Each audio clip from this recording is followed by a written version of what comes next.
What's up, folks? My name is Carlos R. Benitez, and this is the first episode of my dog's place. Now, the purpose of this YouTube channel is really going to be to give you guys a different sort of YouTube channel than maybe you guys are used to in terms of dog trainers.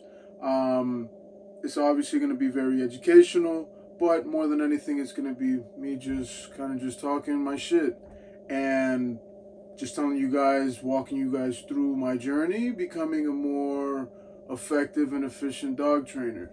A little bit of background on myself. I am a dog trainer currently in South Florida. I service anywhere from Broward down to like the Homestead, West Kendall area. I've been doing this for about 2.5 years, so relatively new, but I feel I've been very blessed to been exposed to so much so early, right? And with such short time, I've been able to learn a lot, and I see that there's a lot of things that I want to start sharing this, and I want to start documenting my progress from this point forward. So, all that being said, I want to make this video, going to try to make it as short as possible, but I want to talk about things that I wish I would have known when I first got into the industry. Right off the bat, the first thing I want to talk about is how to choose the right breed. So, I have 2 dogs now, but what got me into dog training was buying a puppy that I really had no idea what I was getting myself into. Of course, they always tell you first time, dog owners, they shouldn't get the bully breeds, they shouldn't get pit bulls, they shouldn't get things like Rottweilers, etc. I didn't really do my research very well, and I got myself a Staffordshire Bull Terrier. For those of you that do follow me on Instagram at MyDogCarl or TikTok at MyDogCarl, you probably have seen him. Again, I love Pachi to death. He is my life's work in progress. I have done so much with him, and I've put so much effort, so much work into training him and getting him to be the most obedient staffy I've ever seen. However, it was a very, very, very long and strenuous process, and not something that, had I known ahead of time that it was going to be so difficult, I probably would have chosen a different breed. That being said, when you're becoming a dog trainer, you're going to want a dog that's relatively well-tempered with other dogs. You're not going to probably want to go with a Rottweiler. You might want to go with a Lab. You might not want to go with a German Shepherd, maybe a Golden Doodle or something like that. Maybe, a more relaxed and very friendly, a Golden Retriever. These dogs are known to be very, very social, not quick to, they don't suffer from frustration. They aren't quick to, give bad corrections. And as a dog trainer, you're really going to need a well-balanced dog that you can take to sessions with you and, have around as a good distraction, but not an aggressor or a stressor for dogs that come in for your clients. So this is one thing that I wish I would have known. And of course, I think had I had some more information starting off, I probably would have volunteered or started working at the Humane Society or a vet's office or another boarding facility before I got a puppy. Next one is, I wish I would have known just how different it is being a dog lover as opposed to being a dog trainer. Now, for me, I think the biggest thing was to understand that this personification of dogs and babying them and treating them like they're your kid and stuff like that, this is very hurtful, and this is actually very counterproductive to being a dog trainer. As a dog trainer, and I'll clarify, there's a divide right now in the dog training industry where you have your positive only, which we can discuss, you know, my concerns with claiming to be positive only in a different time, but positive only trainers versus well-balanced trainers. Now, I am a well-balanced trainer. I do believe that in certain situations, you do need to hold your dog accountable. However, it is layered with reward-based training. So, it's both so that we can teach the dog what we want, but at a certain point, once the dog already knows that we want these behaviors and they're clear and we know beyond a shadow of a doubt that they know what they're supposed to be doing, well, yeah, if they blow us off, then there has to be some type of accountability. For me, that was very difficult to come to terms with or accept. And there was many times where, especially with my dog Pachi, I was not as consistent and not as strict as I should have been. Now, this doesn't mean that you need to beat your dog. By no means do I recommend you ever beat your dog. What I do mean is you need to be fair with your dog, and sometimes it is going to cause you to be strict. However, if you go the other extreme where you look at your kid, you look at your dog as your kid, you baby them, you spoil them, you kind of let them do whatever they want, this is going to create this is going to create some behaviors that are going to be very challenging to fix moving forward. And sometimes you can never really fix them entirely. So that's one of the things that I wish I would have understood. Next, I wanted to talk about how I wish I would have known how dog trainers make their money.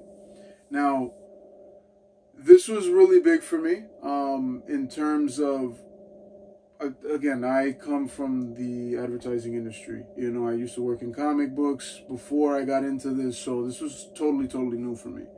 And had I known how much was really, and there's three main ways, just to kind of clarify, right? Just to give you guys some context. There's three main ways that dog trainers make money, right? You have board and trains, you have regular boarding, and you have sessions, right?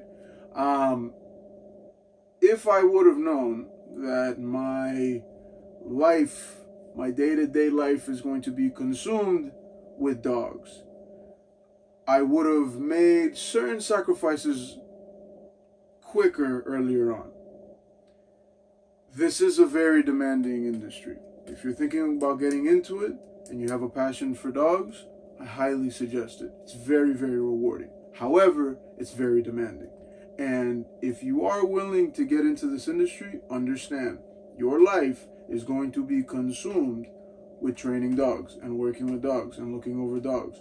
And there's the sweet side where obviously, you know, you can get paid very well for this, but then the other side, the dark side of this is, well, you're going to be getting dirty. Your dogs are, you know, they're sometimes they can get dirty, as they could be dirty animals, you know, with the saliva, and you're going to be training them. You know, it's again, you can only hedge your bets so much with how cleanly you can kind of get. It's a hands-on industry. It's a hands-on job. So you are going to be getting in with the dogs, running around with the dogs. It's a lot of work, a lot of working out, a lot of activity. So for me, I lost a lot of weight, but this was a little bit difficult for me getting into it because I wasn't so active. So 60 pounds later, yeah, okay, I'm a little bit better. I have a better handle on this. I'm a little bit more used to it. But again, had I known really how it is that dog trainers get paid, I would have been more aware of the sacrifices that I would have need to make. And I guess I didn't really do my research as well as I should have.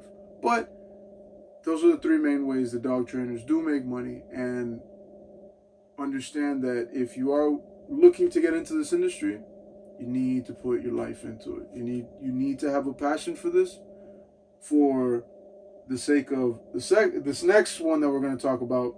the dedication needed to be proficient and to build your skill, I wish I would have known really what that meant. Now, obviously, you know, you see TV shows, you see other trainers, and you see, oh, they're really good. But a lot of the times it's like, oh yeah, okay, the dog can sit, or oh yeah, the dog can lay down. There's so much little specific technicalities and specific nuances that you can learn, and there's always a new way, a new creative way to teach a dog how to sit, or potentially teach a dog how to lay down, or a more effective way. And you owe it to yourself, to your clients, to the dogs, to continue learning how to better yourself in this. So you have to be very dedicated, and I wasn't aware just how dedicated I had to be.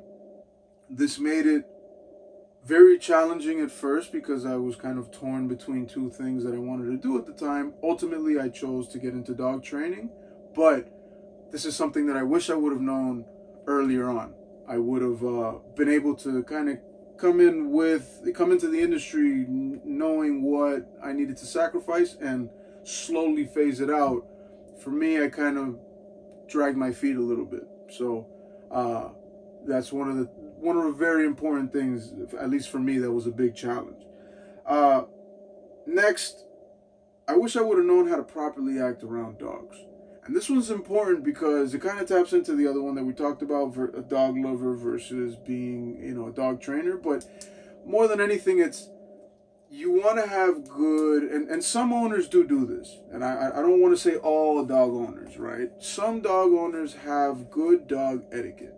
They understand if you see a dog on a leash, if they have a muzzle, if they have, you know, if they see that they have a prong collar on, if they see maybe they have a vest, they're going to leave the dog alone.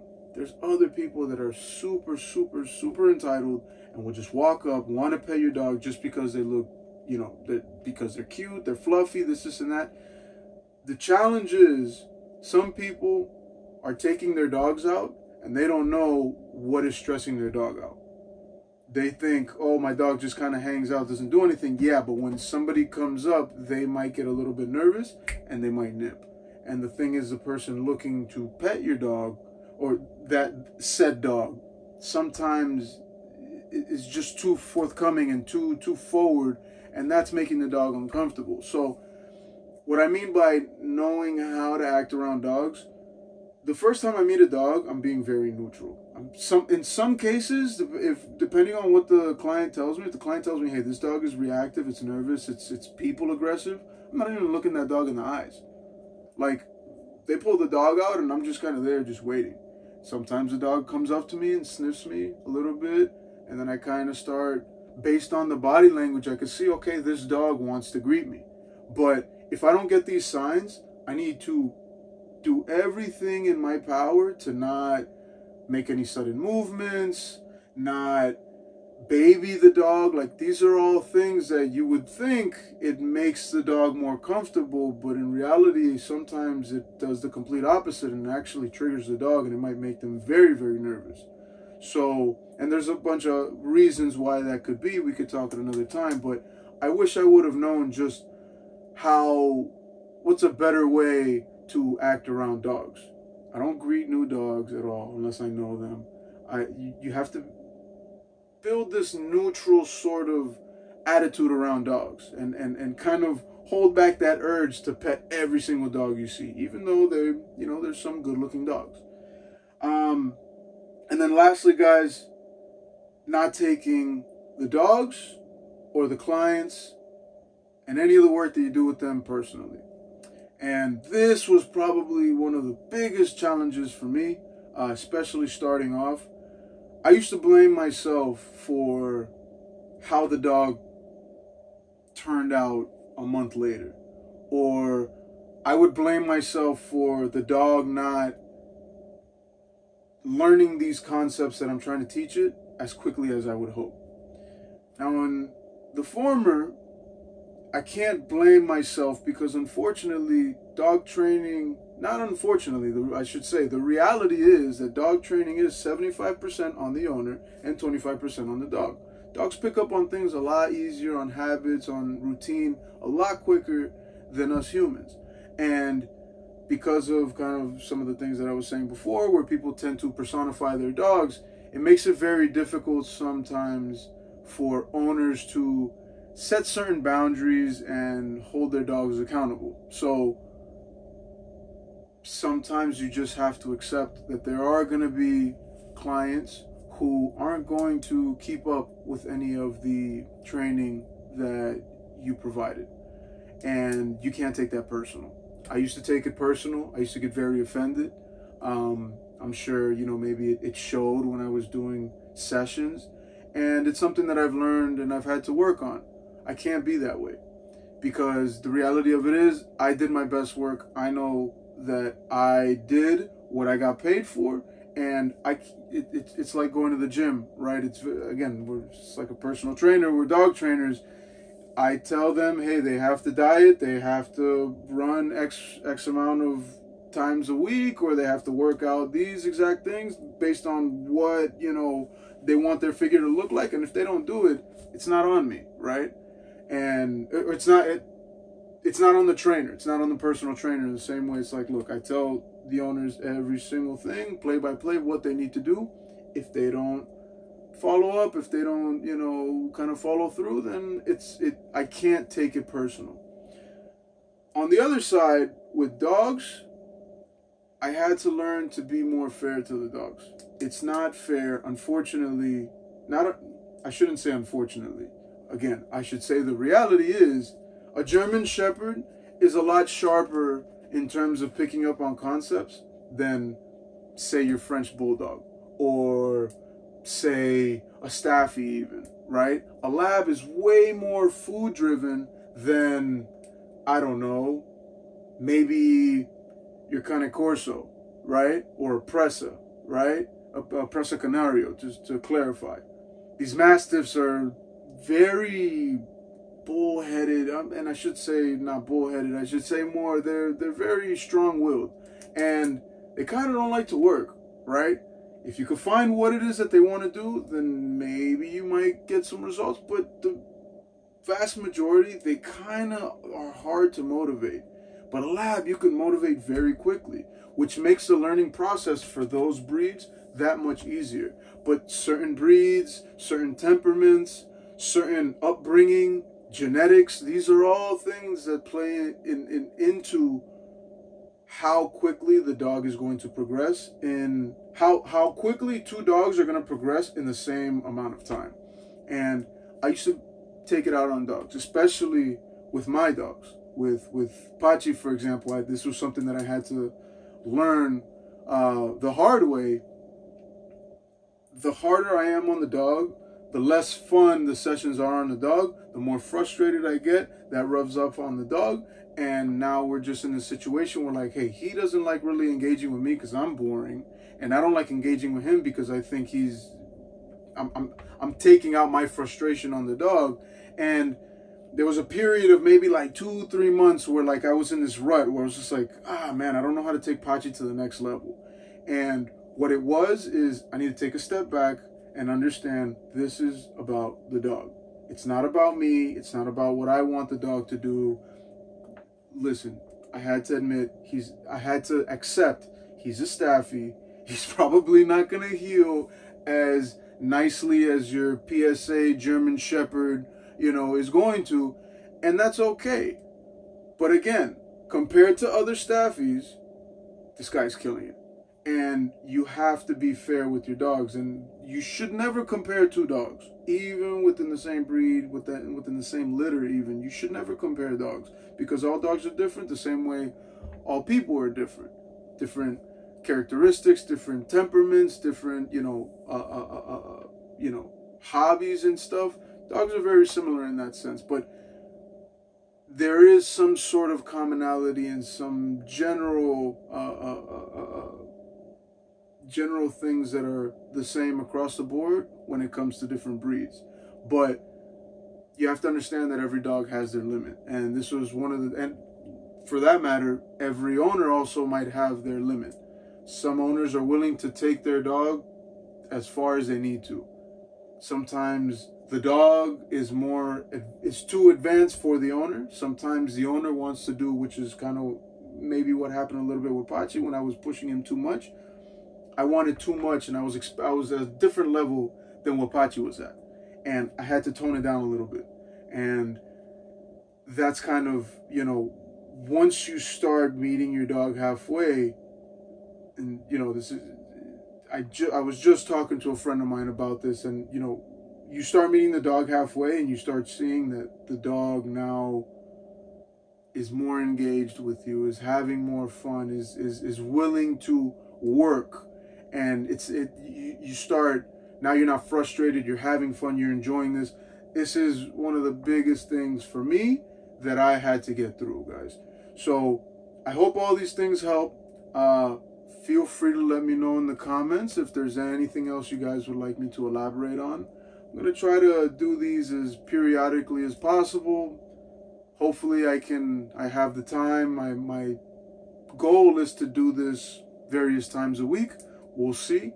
But again, let me know if you guys have any questions, if there's anything you guys want me to specifically talk about, if there's any advice that you guys would like me to give you. I'm all ears, and I'm more than happy to help. That being said, guys, make sure to like, comment, and subscribe. And please follow me on Instagram and TikTok at MyDawgCarl. And if you guys have any needs for training, for boarding, you guys are going out of town, you guys want to do training sessions, please let me know. I'm more than welcome to take care of your dog and work with you with your dog. So take care, guys. Have a good night.